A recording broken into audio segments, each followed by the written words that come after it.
రాష్ట్రం దేశానికి ఆదర్శం కావాలి. అభివృద్ధి పథంలో దూసుకుపోవాలి.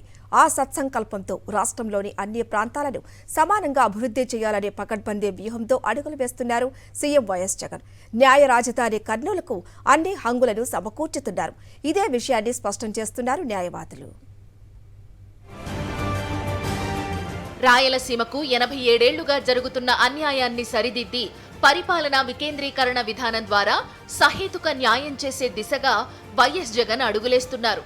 రాష్ట్రంలో రెండో జాతీయ న్యాయ విశ్వవిద్యాలయానికి కర్నూలులో పునాదిరాయి వేశారు.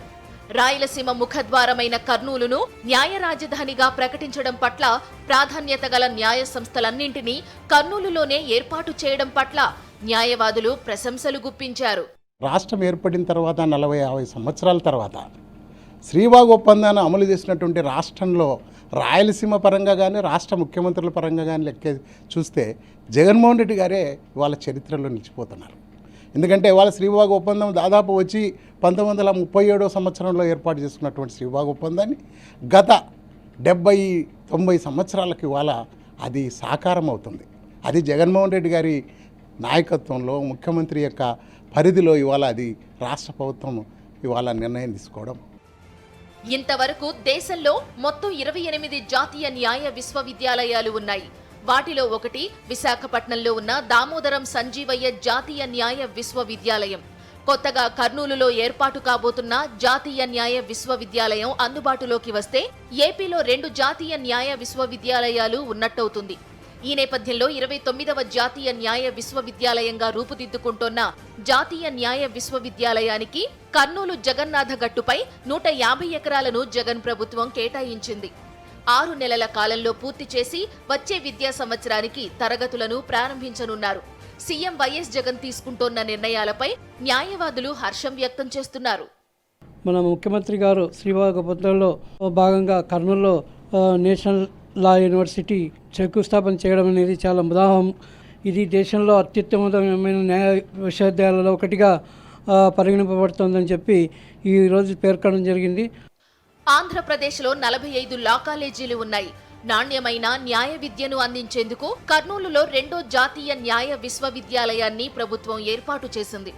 దీంతో రాబోయే రోజుల్లో యూజీ, పీజీ కోర్సులతో పాటు డిప్లొమా, సర్టిఫికేట్ కోర్సులు అందుబాటులోకి రానున్నాయి. న్యాయ విద్యలో పీహెచ్డీలు, ఫెలోషిప్లకు అవకాశం ఉంటుంది. సీమవాసుల కల సాకారం చేస్తున్నందుకు న్యాయవాదులు సీఎం వైఎస్ జగన్ కు కృతజ్ఞతలు తెలియజేస్తున్నారు. సిబిఐ కోర్టు అయితేనేమి, తర్వాత లోకాయుక్త అయితేనేమి, హ్యూమన్ రైట్స్ అయితేనేమి, ట్రిబ్యునల్ అయితేనేమి, వక్ఫ్ బోర్డ్ అయితేనేమి, హ్యూమన్ రైట్స్ ఇక్కడికి రావడంతో ఎంతమందికి రిలీఫ్ అవుతుందంటే స్టేట్లో ఎక్కడికో అంటే హైదరాబాద్లో ఉన్నప్పుడు హైదరాబాదు, లేకుంటే విజయవాడలో ఉన్నప్పుడు విజయవాడకు వెళ్ళి అక్కడ వేయాలంటే చిన్న వాళ్ళకి చాలా ఇబ్బంది, అంటే ఇంకా వదులుకునే వాళ్ళు. కర్నూలులో జాతీయ న్యాయ విశ్వవిద్యాలయంతో పాటు మరిన్ని ప్రతిష్టాత్మక న్యాయ విభాగాలను ఏర్పాటు చేస్తామని సీఎం జగన్ ప్రకటించడంపై కర్నూలు న్యాయవాదులు ఆనందం వ్యక్తం చేస్తున్నారు. రాష్ట్ర వినియోగదారుల వివాదాల పరిష్కార commission, AP legal metrology commission, AP labour commission, AP VAT appellate tribunal, AP Waqf board ట్రిబ్యునళ్లు కర్నూలులోనే ఏర్పాటు కానున్నాయి. కర్నూలు దశ దిశ మొత్తం రూపురేఖలే మారిపోతుంది. కర్నూలు గత రాజధాని వైభవంలో ఉన్నటువంటి ప్రాంతాల్లో ఈ హైకోర్టుకు సంబంధించినటువంటి 46 ట్రిబ్యునల్ వస్తే కర్నూలు మరొక రాష్ట్రంలో ఒక ప్రాంతంగా తల ఎత్తి చూడగలిగేటటువంటి స్థాయికి నేను కర్నూలు తీసుకెళ్తున్నానని మాట్లాడితే మాకు అనిపిస్తూ ఉంది. అలాంటి ముఖ్యమంత్రి మాకు దొరికాడా? ఇన్ని సంవత్సరాలకు మాకు ఈ ముఖ్యమంత్రి రావడం అనేది నిజంగా కర్నూలు ప్రజల అదృష్టంగా మేము భావిస్తూ ఉన్నాం. ఇలాంటి అభివృద్ధి రాబోయే రోజుల్లో మళ్ళీ ఆయన గెలవాలని కోరుకుంటున్నాం, రావాలని కోరుకుంటున్నాం. ఆయన గారు మళ్ళీ అధికారం చేపడితే ఇంకా కర్నూలుకు అనేక రకాలుగా కర్నూలు గత వైభవంలో తీసుకెళ్తామని గట్టిగా నమ్ముతున్నట్టు. ఏపీ ప్రగతి కోసం పాలనా అభివృద్ధి వికేంద్రీకరణలో భాగంగా విశాఖలో పరిపాలన, అమరావతిలో శాసన, కర్నూలులో న్యాయ రాజధానులను ఏర్పాటు చేసే దిశగా నిర్ణయాలు తీసుకున్నారు సీఎం జగన్. ఇప్పటికే కర్నూలులో ప్రతిష్టాత్మక మానవ హక్కుల కమిషన్, లోకాయుక్త వంటి న్యాయ సంస్థలను ఏర్పాటు చేశారు.